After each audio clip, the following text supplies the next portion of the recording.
What is up YouTube, it's Kingfisher745, and in this video we're going to be checking out Hyperion's alternate costumes. They're pretty epic, especially in their current configuration. And speaking of epic, so is this graphic. It may be my favorite one that James has ever done, so thank you to AJ Designs. I absolutely love it. But moving on to Hyperion, first of course we have the original, the classic. And the new one is going to be his modern costume. This costume, besides a different cosmetic look, comes in both Generalist and also in a Bruiser form.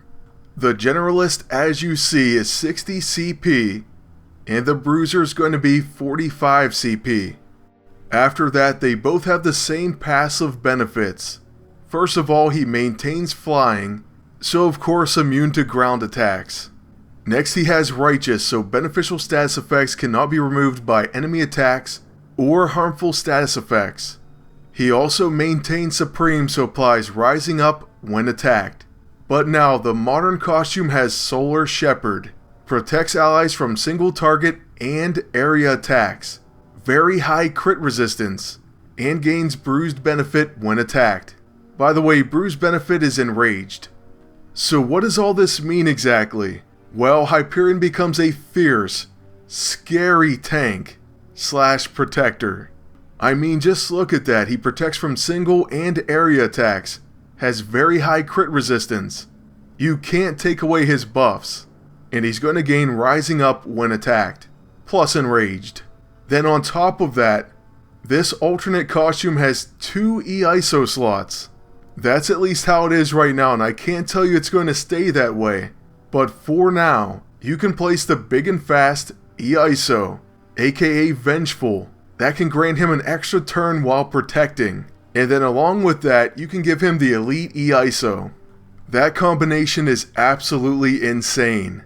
But the Generalist is also great because you can give your team morale boost, give him the Cleansing or whatever other EISO you want, and no class is going to gain a benefit against him. For example, a Blaster.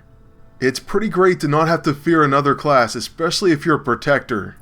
But for now, with the 2 EISO slots, Vengeful, and the Elite EISO, that's just a really nasty combination. So for now, we're going to go ahead and equip the Bruiser, give him those 2 EISO, and I also ended up going with 6 Forceful and 2 Stalwart. Honestly, Hyperion can definitely go through the stamina. But the Elite EISO does have Absorb Energy, which gives him some back. Besides giving him Escutcheon, which is a beneficial status effect that won't be removed because of his passive. So just keep all of that in mind. As we take a look at him in PvP, I do want to say we'll check him out more in videos later, even his Generalist costume. And I may have to socket him with some stamina. That's another thing that we're going to test. I will be honest with you though, right now we're using Nurcod, but I may just end up using Iron Fist. He'll be able to heal Hyperion, give him Rising Up buffs, and prevent debuffs, plus restore his health and stamina. That really could be all we need. But yeah, Nurcod's another powerhouse that has Pressure Points debuffs, Paragon Exploiter, and gets a bunch of attacks. So in all honesty, this team up should be quite brutal. By the way, we're also using the Blaster Safeguard suit, and that's to try to put Staggered on an enemy agent that may have the Hugin's Eye, like I believe this one has. Unfortunately, they also have Mystic Shroud, so we're going to use the Neurotrope. And remember, the enemy team won't remove those buffs from Hyperion, so no matter what, those are going to stick. To be honest with you, Nurcod also has rebuff on Preserver, so she can end up keeping her buffs as well. Or more accurately, she gives that to the entire team. In this case, we didn't quite set it up, but I did just want to mention that. Now, after countering with a Fist of Fusion, we're going to get a turn with Hyperion. And on that turn, I'm actually going to go ahead and use his level 9 this early. I know it sounds crazy, I wasn't even sure myself. But we're going to do it. We'll pull out our Hubbled. Before that, we take a preemptive counter, which we thank Null for, and then with our AoE attack, we decimate the enemy team. So yeah, this hero was really impressive, but he's gotten so much better. Seriously, I hope he keeps both of those EISO slots. But even without, if he just has one, the Elite EISO with Solar Shepherd I think is amazing. Seriously, I hardly even see Big and Fast proc. If it does, it's going to be a nightmare for the enemy team. But I feel like it hasn't procced for me in like 50 battles.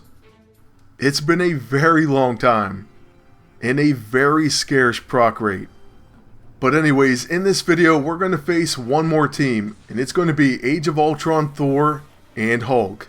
You won't believe this, but right off the bat, Hyperion gets hit and gets a Big and Fast proc. Okay, so there's one, but it has been a long time.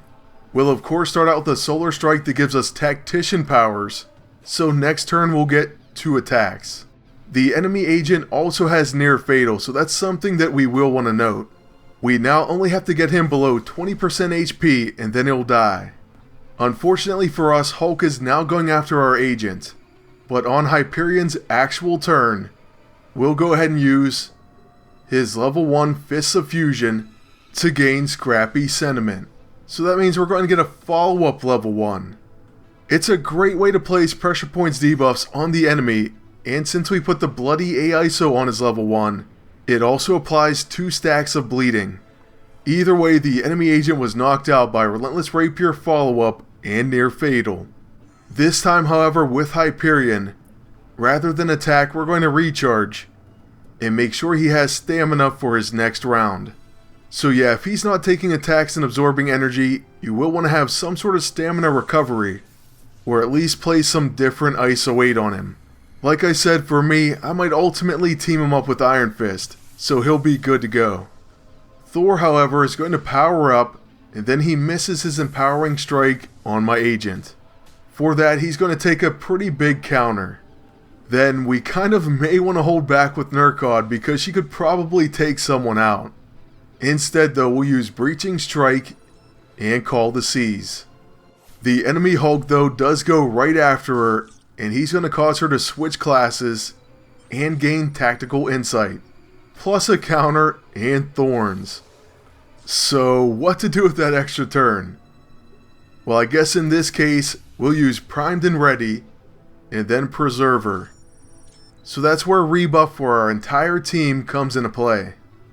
On Hyperion's turn, he probably could knock out both enemies with his level 9, but we'll make sure he takes them both down by first using Atomic Vision and getting a follow-up on Thor, and then we'll finish off Hulk with Hubbled.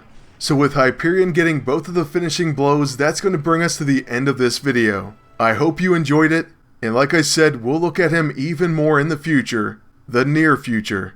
But for now, thank you all for watching. Please leave a like, comment, and subscribe.